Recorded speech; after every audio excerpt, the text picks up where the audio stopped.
Today we're going to be talking about decisions, how you can make powerful, impacting decisions that will be able to turn your life around in 40 days. Imagine that. If you are able to make 40 days of consecutive decisions that are beneficial for yourself or others, my friend, trust me, you will make a great impact.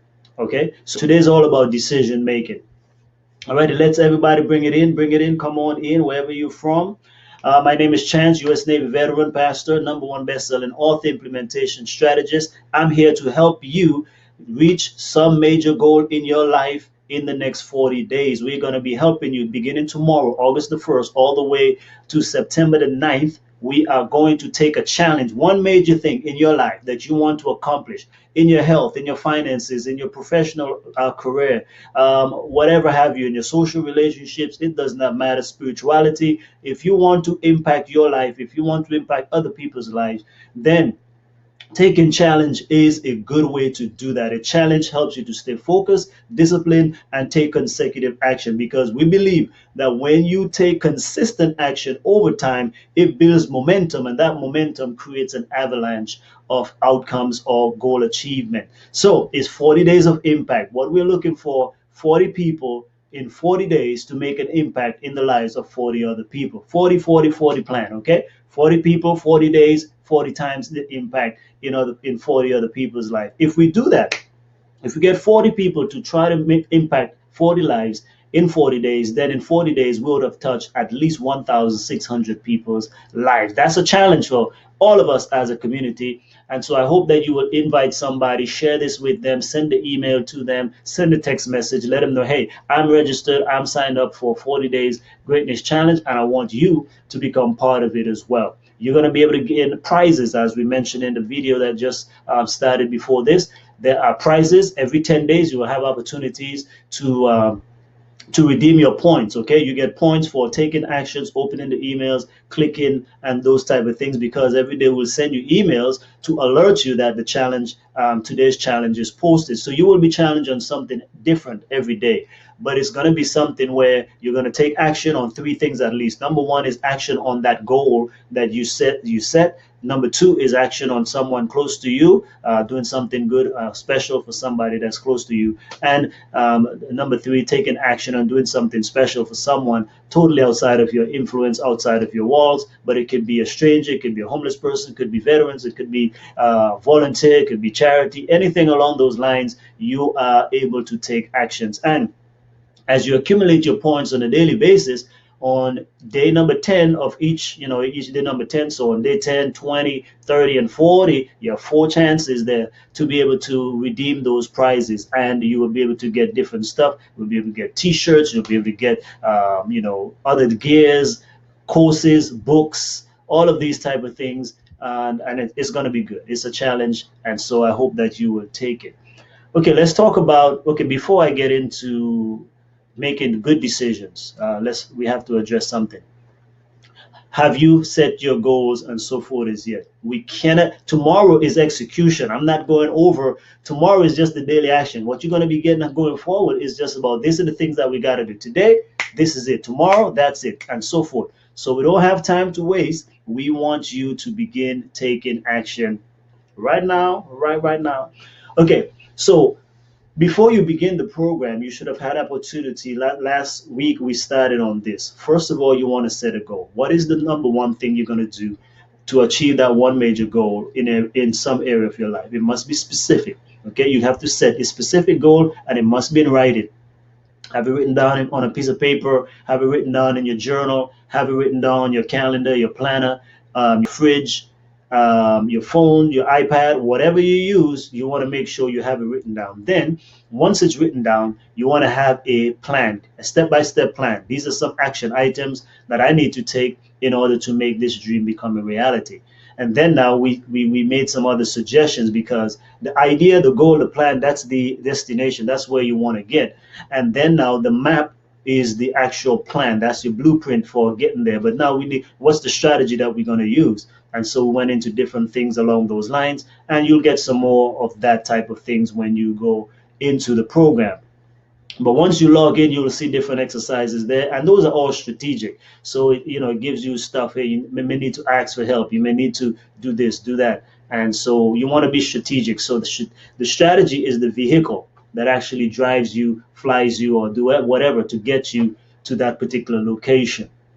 And then we give you some more tips on that on yesterday. Today, now we're going to be talking about the power of decisions. Okay, decisions changes our lives for the better and for the worse. Decisions, you every single day you make a decision, and not making a decision is also making a decision. You've chosen not to decide, which is a decision. Not that's not always the best sometimes. Okay, so, how can we make good decisions? Now, I believe if you take 40 days and make good decisions every day, your life will definitely improve dramatically. Because, again, things that happen to us or not happen for us are based on decisions, okay? For example, when you wake up in the morning, you have to decide, do I brush my something as simple, do I brush my teeth today? If you don't brush your teeth that day, there are consequences for that decision, right? Good and bad. Okay, so probably no good. Actually, I'm talking about bad for because people won't be able to smell your breath. Okay, as an example, that's a consequence. It might seem small, but the reality is there's still an outcome to it. People have made decisions. Okay, a decision not to go to school, a decision not to pursue this degree, a decision to get married or not get married, to have children or not have children, a decision on this career versus that career. And so all of your life is based upon the cumulative decisions that you've made over the years, right? Some people made decisions and their life turned out great. Imagine if they make more decisions. Some people refuse to make good decisions and those decisions cost them because refusing to make a good decision is meaning you're choosing to make a bad decision. Okay, so I want to help you today on how you can strategically make good decisions and consistent decisions. Okay, so I hope that's clear. By the way, that should be self-evident, right? Okay, I choose to read a book, it's going to help me out. I don't read no book, it doesn't give me no wisdom, no knowledge. I choose to pray, I feel good, I get confidence, I get answers. I don't pray, nothing happens. And so all of this, your life is based on decision. We make a decision to be healthy, make a decision to exercise, we make a decision not to exercise, to eat healthy, not eat healthy, and the cycle goes on and on. So that's why we cannot blame anyone for the outcome of our lives. We may not like our lives and what we have at this point, but you cannot blame anyone for your life because the reality is this. You and I, we have made the decisions to do and not to do. Okay, so we cannot blame anybody. I choose to move and live where I'm living now. If you choose to go to a neighborhood, things didn't turn out there, that decision was yours. And so by making these decisions, we have to learn to live with them for both good and bad, because some things are lessons. Okay, even when a decision seems bad, it may not be bad in the long term if you have a good positive mental outlook. So the first thing, if you're going to make good decisions, the first thing you need is good information. Okay, give me a sec.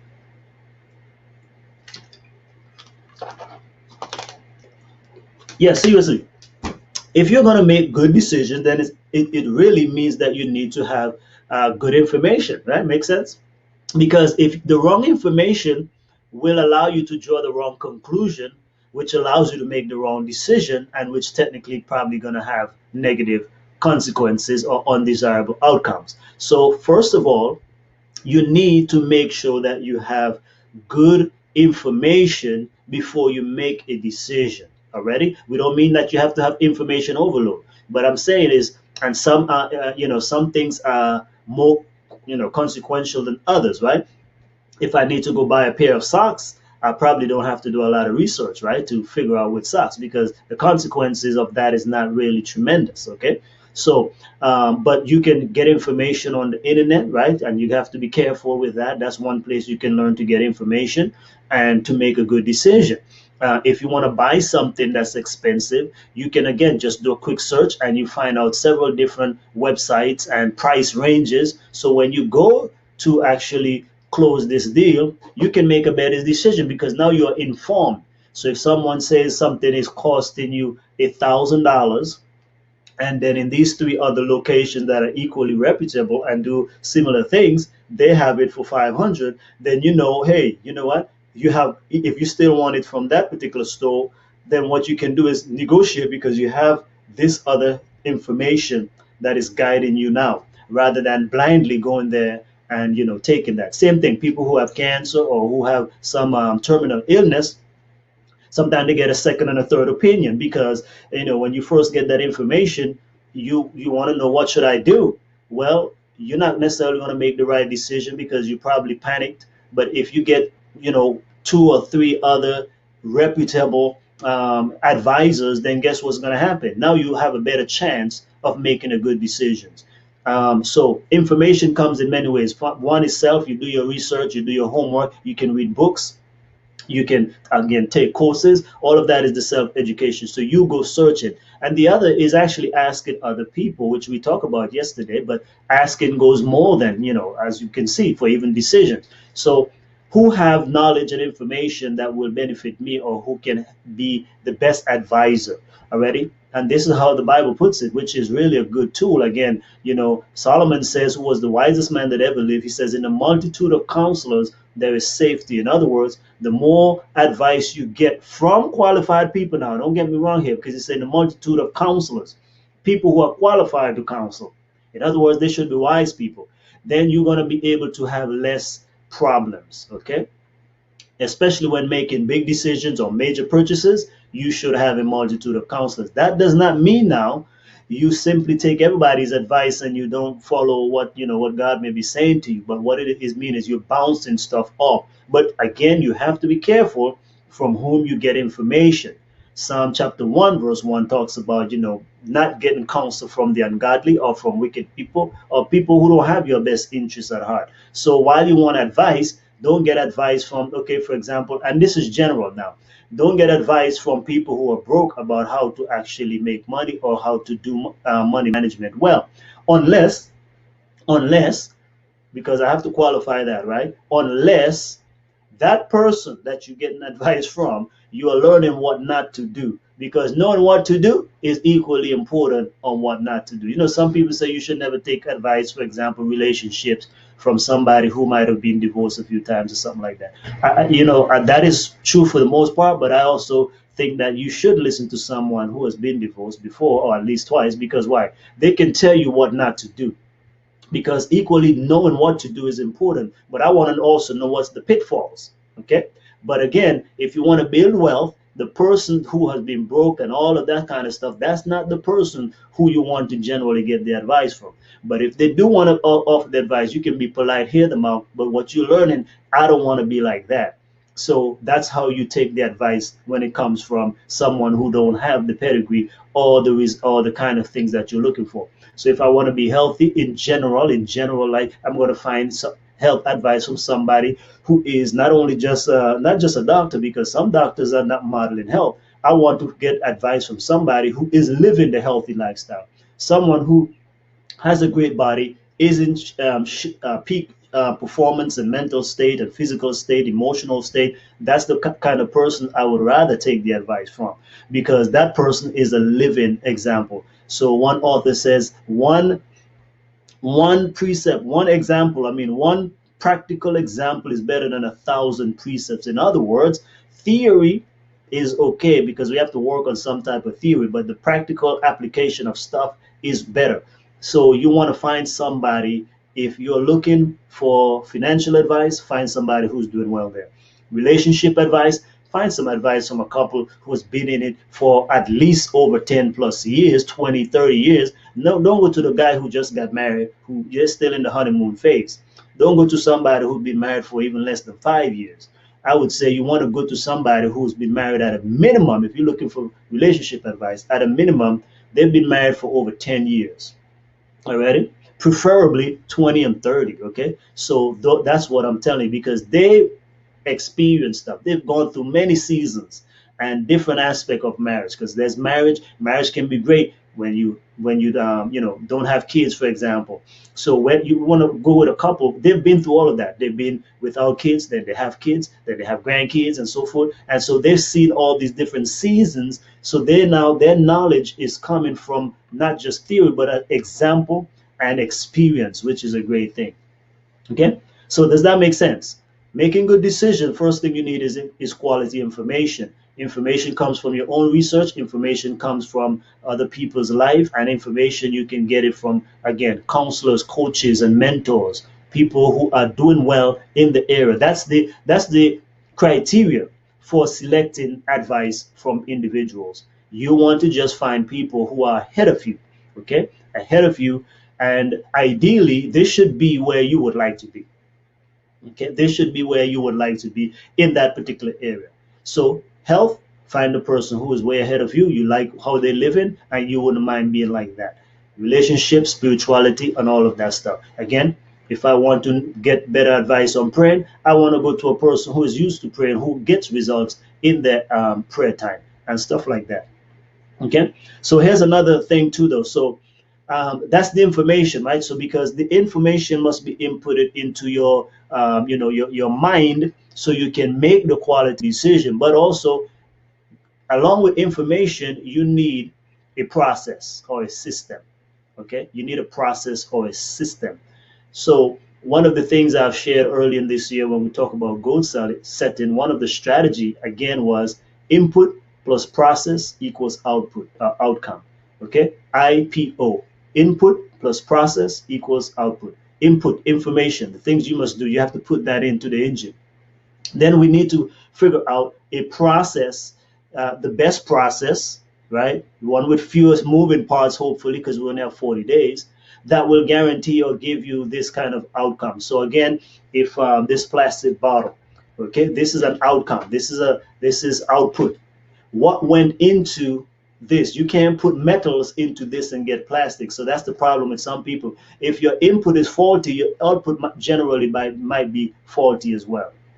Okay, but also if your process is wrong, because even if you put plastic in, which is good plastic in because we would need this, there must be a system, a process that actually shapes this into what it needs to be shaped into. Here I have another plastic thing.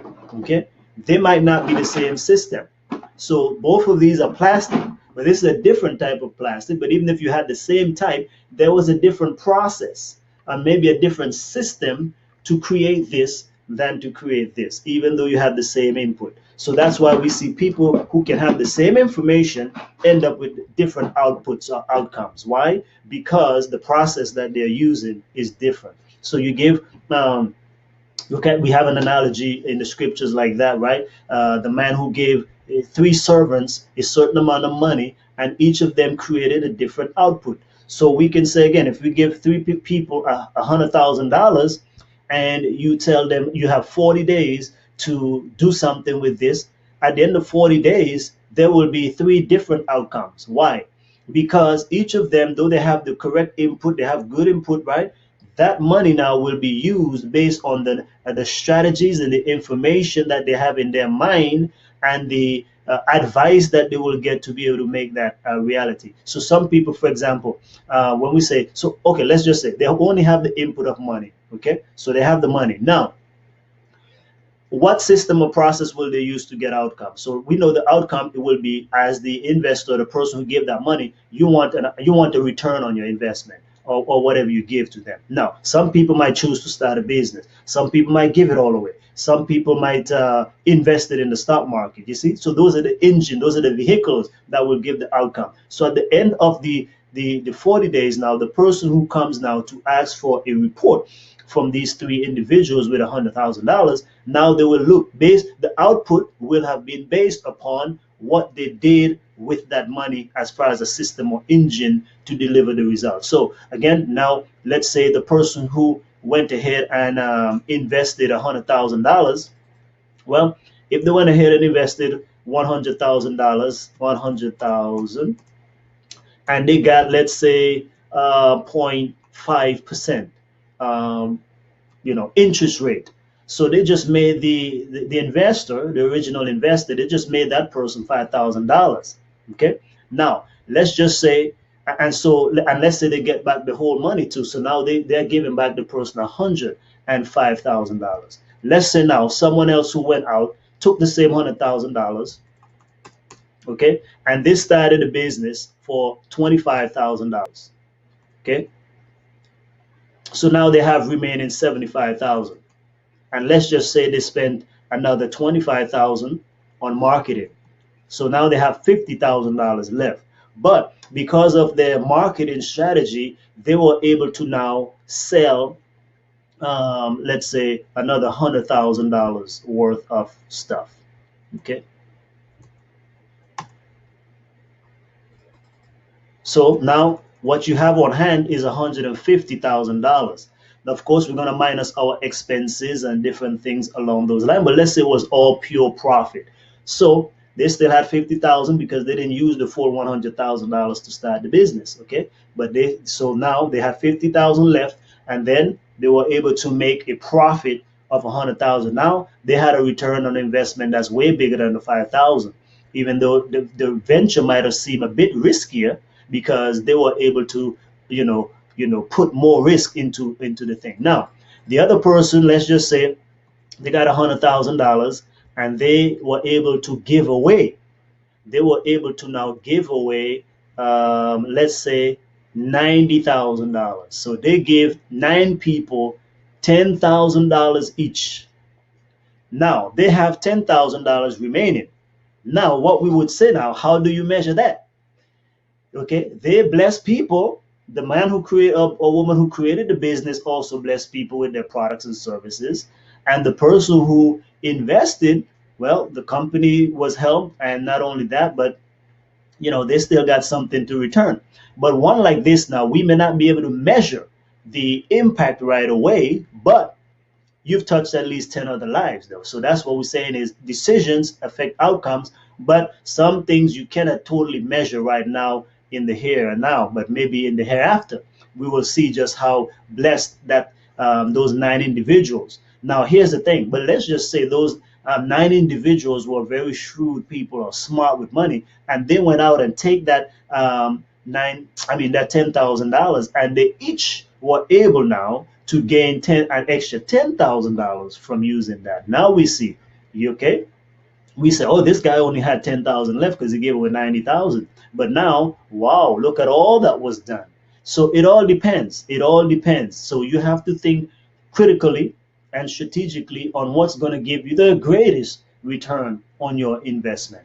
Already? So in this particular case, I mean, I would probably myself, if let's just say this were to happen to me right now, I would do a combination of the second option and the third option, which is giving and also starting and or doing some kind of entrepreneurial venture with the funds. So that's kind of what we're talking about, because we have strategies. What strategy would I use if it were entrepreneurial? Then what I would do would be e-commerce, right? I will use some for e-commerce, and I will use some for digital business, and some for online marketing. So those will be the engine that I will use to hopefully get a good return on investment from there. So, and it's not all going to be in one thing. So like I said, I'm going to try do 3 business ventures. One would be e-commerce, one would be again digital products, and also advertising.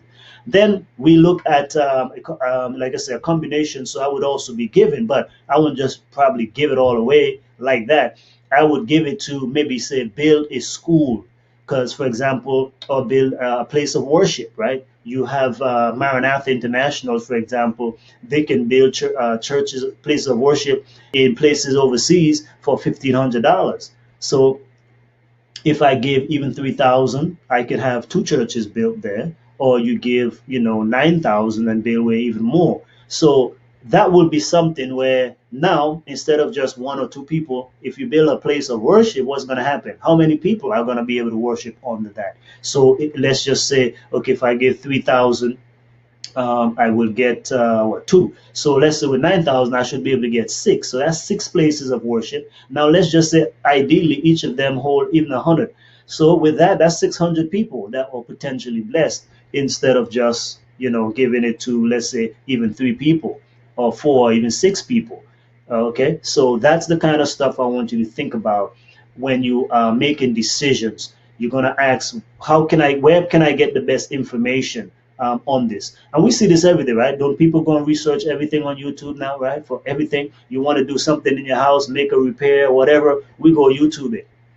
Okay, or like they said, there's an app for that. So we find an app. We want to do anything, we can now use technology to our advantage in making decisions. So let's review. Let's review. If you want to make good decisions, first thing you need to do is you have to have good information. You need to have good information. Secondarily, you need to have good people that you can rely upon for that information. Parents, coaches, minister, counselor, anything along those lines, who has the knowledge, the expertise, and the experience that you need to be able to achieve this outcome. Then, what process vehicle that will help to deliver the results in a better way, or the outcome? Because when we decide, we're deciding, hey, this is something that I want. And we're not talking about, again, you don't have to do this with every little trivial thing that we're talking about, making major decisions here. And one more that I can't leave out is for those, especially who are people of faith, that we need to pray. Okay, that's actually should be the first thing that people of faith do. So you want to pray because, again, Jeremiah says, call unto me and I will answer you and show you great and mighty things which you do not know. James also said in James 1:5, if you lack wisdom, ask of God and he will give it to you. He will give it actually freely, liberally, upbraided not, without reproach, without condemnation, without, hey, God wants to give you insight. So imagine having access to divine knowledge, divine insight, and divine creativity. Right? There are times I had so many ideas. I mean, I wake up sometime at night with an idea. Sometime I may have a dream about something. And so you don't know how God can communicate with you. And these are things that somebody is not going to be able to tell you. So keep that in mind. I've written a lot about that, and we have blog posts about that. You can check out some of our posts. 7 benefits of prayer, 7 blessings to pray for example, and why you need to be praying, and all of these different things. So prayer is a key that moves the world, that moves the arms, that moves the world, right? Prayer is a divine means of success, my friends. So make sure you're praying about your decisions. Ask for divine insight and wisdom in how to make the best decisions. Ask also to whom can you go to be able to get that, because sometimes God will put a person in your circle or in your mind to ask that individual for the knowledge and the wisdom that you need, because he's not always going to just put it down to you. No, God works through people as well. So prayer is by far, for people of faith and for myself, the number one thing that I use for decision making. And then I think after you pray, you should have a sense of peace. You may not always get a sense of peace because some decisions kind of keep us uptight, but that's a good sign when you have peace of mind about the decisions that you've made. Okay, so I'm not talking about the general antsy feeling. Let's say, am I going to get the job or am I going to get that? Because I think that sticks with us most of the time, especially if you're preparing a bid or proposal for a contract or for a grant. You want to get it, so you're not having peace in the sense of, because that we call that worry, and you need to cast that on God too. For people of faith, that's how we make that connection with God to bring us full peace. But I'm just letting you know, don't always let it be where it's like, okay, I don't have no peace, so I don't make no decision. No, here's a principle. If you make the wrong decision, simply make another decision to correct the wrong decision. Because sometimes we'll get it wrong. Even with the best of information, we can still make wrong decisions. But by doing what I'm telling you, though, you minimize your chances of making bad decisions. However, I'm not going to sit down here and just say we want to make the wrong decisions, because we are humans, okay? Now, if you make a wrong decision, just make another one and keep the ball rolling. Just keep moving on. Don't worry, I messed up over there, and some people get crippled and fearful. Now they don't want to make no more decisions. No. Because again, not to make a decision is a choice, and that's a decision that you make. So we cannot not necessarily decide.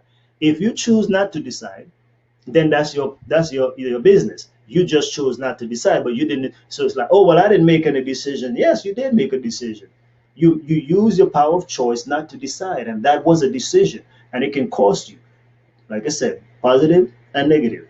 If you don't decide, you have inertia, fear and doubt can step in. But there are some things. How many of us know our body's been giving off symptoms that we are in trouble and we refuse to take action? That's a decision. You decide not to take action. You decide not to make some kind of a choice to get help, and we procrastinate or we put off things, and before you know it, that's how things get bad. Okay? Because we say, oh, time heals all stuff. No, time doesn't heal all stuff, my friend. No, no. Don't get it twisted. If you don't do anything, so probably time actually makes things worse. Okay? Because things only get worse when we don't attend to them. Alrighty, so I hope that helps you. Okay? I hope that helps you. One more recap. In making good decisions, you can be able to turn your life around. And so if you want to make 40 days of consecutive good decisions, first thing you need to do is you need to make sure you have good information. All right? Good information generally increases the chances of good outcome. Secondarily, you want to have good advice from good people, from people who are where you need to be, not in the same boat as you, but they should probably be further ahead than you. In the multitude of counselors, there is safety. In the multitude of counselors, plans are, have a better chance of succeeding. So get help, get counsel. Thirdly, you want to find a good strategy or system or process to help you achieve your goals. You want to be debt free, you can use Dave Ramsey's model. You can use Crown Financial Ministries model. You can use Compass.org model. You can use Don Daniel's pill method, for example. All of those are strategies and systems to help you achieve the goal of becoming debt free.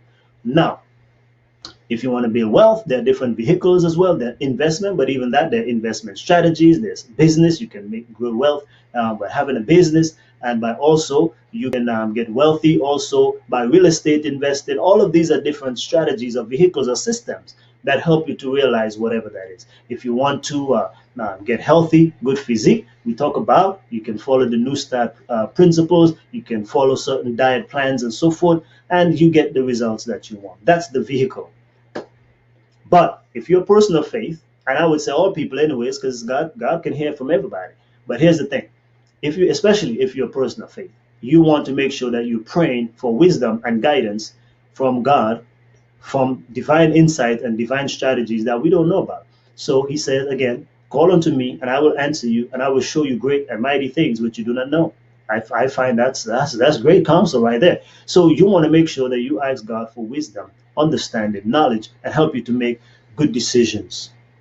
If you do those things, trust me, I think you will see your life turn out better. And not only that, but in the next 40 days, you will see how beautiful your life has actually been transformed. Okay, that's all. That's all for today. For real now. We are now approaching 35 minutes, right on the dot.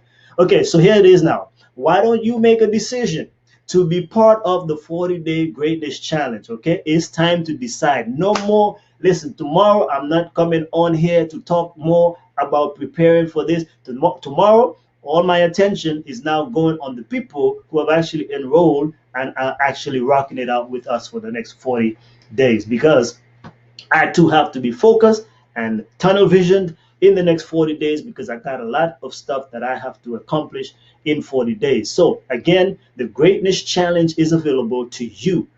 It starts tomorrow, August the 1st, all the way through September the 9th. 40 days of consistent action, consistent implementation, so that you can have great results by the end of 40 days. Why don't you go right now to strategicsecrets.com/challenge, strategicsecrets.com/challenge, or if you're watching this on your mobile device, right below this video, you should be able to see the click button where you can say reserve my seat or take the challenge or enter the challenge. So whatever button is right below here, please go ahead, click it right now.